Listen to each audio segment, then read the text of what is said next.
Good day and welcome to SCO BRICS Insight, where we look at what's really going on in the world of the BRICS.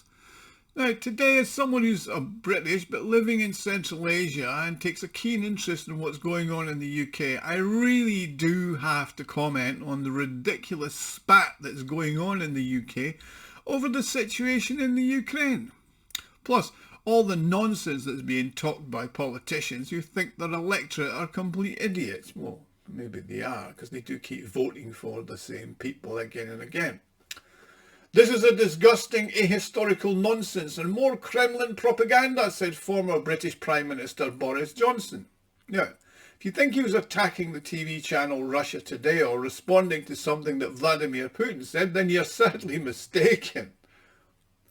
Johnson was outraged by the statement from a leader of a party that, according to the polls, is catching up with his own.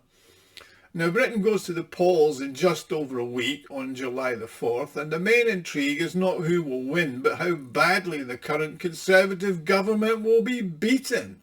I mean, according to the polls, Nigel Farage's Reform Party is hot on their heels, polling not far behind and sometimes ahead of them, both at around 20% each. So, I mean, 8 years ago, it was Farage's campaign efforts that have taken 20 years that finally succeeded in not only getting a referendum on Britain's membership of the European Union, but actually triumphed in that historic vote that took Britain out of the European Union. He was the most popular and only consistent advocate of Brexit up until that point. Now, can he do it again, this morally and mortally wounding the Conservatives? I mean, Farage's party will certainly not be able to bypass them in the number of seats in Parliament. Even on the eve of 4th of July, its rating is consistently higher than that of the Conservatives, but they'll win very few seats in the House of Commons, the way that their elections are run by constituency. And the Reform Party of Farage don't have enough popular candidates to overcome the Uniparty, Labour and Conservatives' grip on power. Nevertheless, it does look as though the Conservatives will get around 100 seats, and in the worst case scenario, just over 50. And that's in a 650 seat parliament, so it's not that great, is it? In fact, it's not only a catastrophic defeat, but certainly a death sentence for the party, leaving it with two most likely options for the future if it doesn't take the third, which is the gradual transformation into a small party like the Liberal Democrats. The first one is most successful for the establishment of the party will sit in opposition, lick its wounds and try in a few years to help increase its representation in the House of Commons, but won't return to power. Of course, it'll have to change a lot, completely renew its leadership or organise a revolution from within and bring back Boris Johnson, who's unacceptable to many as its leader. I think he's really counting on this, which is why he's attacking Nigel Farage so strongly. I mean, the second scenario for the future of the Conservative Party is its hijacking by Farage himself. That's invited Nigel, not Boris, to play the role of the Tory saviour. It's therefore not surprising that Johnson has reacted so strongly to Farage's statement during the current campaign. And here's what he called Kremlin propaganda. It was obvious to me that the constant eastward expansion of NATO and the European Union was giving this man, in brackets Vladimir Putin, a reason to say, Russian people, they are coming for us again and start a war. I am the only person in British politics who predicted this would happen. Of course, everybody said I was a pariah for daring to suggest it, said Farage.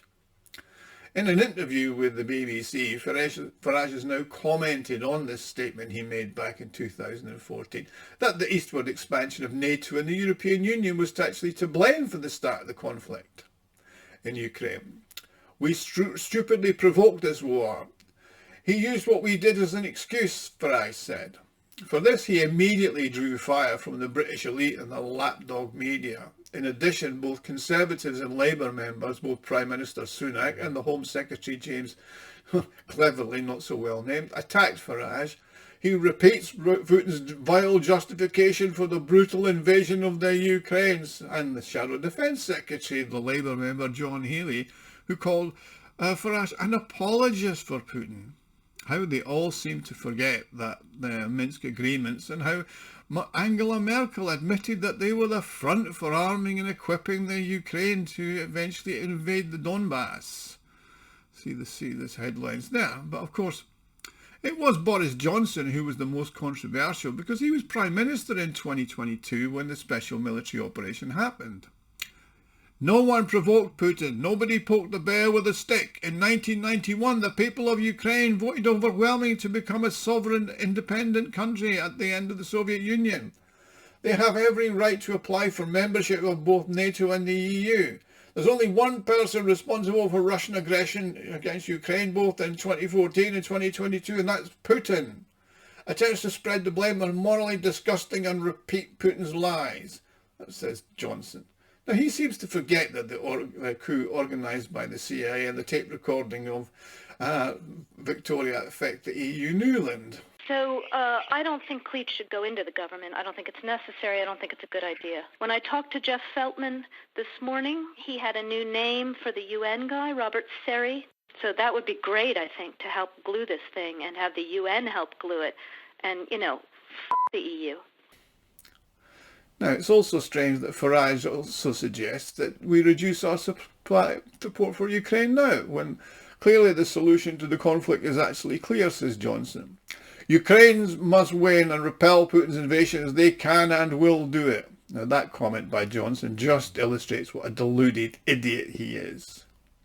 Let's also remember that it was Johnson's intervention in Kiev that scuppered the Istanbul agreements that could have led to the Ukraine being in a much better position than it is likely to be in the future.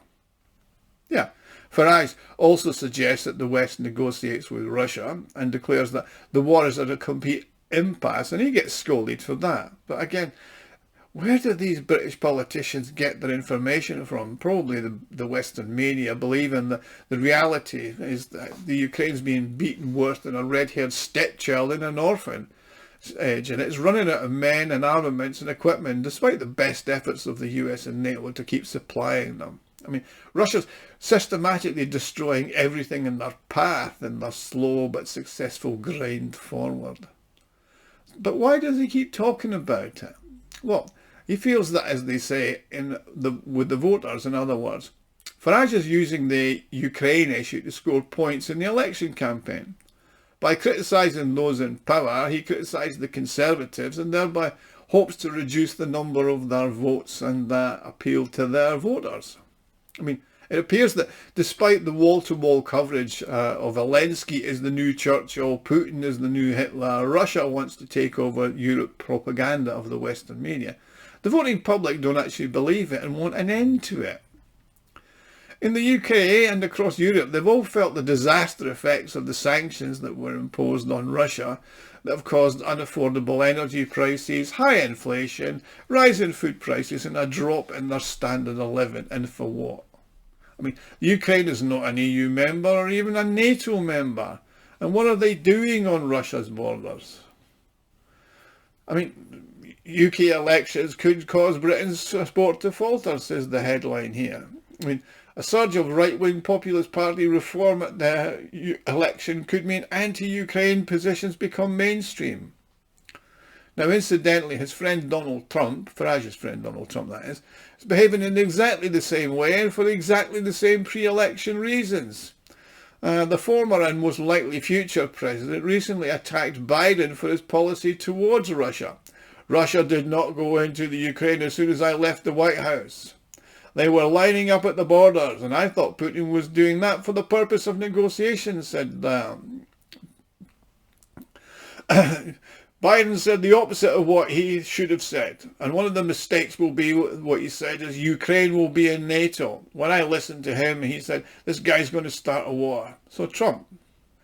Now, Trump's headline here from the paper, Trump, Biden, NATO plans provoked the Ukraine war. I mean, the things he said and still saying are crazy, says Trump. I've been hearing for 20 years that Ukraine joins NATO will be a real problem for Russia. If you were in charge of Russia, you would not be happy. This has never been a subject of negotiation. This is a red line. It was always clear that this could not happen. Now, one may doubt Trump's ability, if he returns to the White House, to sharply reduce support for the Ukraine and try to end the conflict. But one cannot doubt his ability to sense the mood of the electorate. I mean, he is saying what they are all thinking and what they want him to say. In America, as in Britain, there's a growing number of people who want an end to this proxy war with Russia, and who are beginning to understand that the West and NATO really did provoke Russia by its continued expansion eastwards to surround Russia from the Black Sea to the Baltics. Incidentally, the two seas which Liz Truss, former Foreign Minister and Prime Minister of the UK, managed to get confused. Now, the same sentiments exist in other Western countries and will soon manifest themselves in the elections. At almost the same time as the British election, France will hold a general election. The chances of Marine Le Pen's national rally winning are very high. In this case, the Prime Minister will be Jordan Bardella, who literally on the eve of the start of the special military operation in the Ukraine, called Putin's demands that NATO not approach Russia's border very fair and reasonable. Now, Bardella is taking a more cautious position and he will not refuse military aid to the Ukraine. But everybody in Europe remembers that only recently the National Rally was defamed as a pro-Russian and pro-Putin party. This year the elites of the Western countries may not be greatly updated, but they may actually also undergo a forced correction. An attempt to include the newer non-systematic or even anti-systematic forces will be in their composition. In France it can be relatively successful. In Britain there's a number of possible options, but in the US there certainly will be big problems. In any case, why did the old elites provoke Russia? This will affect not only domestic policy but the foreign policy of all the key Western countries. Meanwhile, the rest of the world looks on in astonishment at the level of delusion of Western politicians and their policies towards Russia. Anyway, thank you for watching. Please like and subscribe, and if you've enjoyed this video you could help me fund the channel and the website SCOBRICSinsight.com by clicking on the thanks button at the bottom of the screen. Thank you and see you all again soon.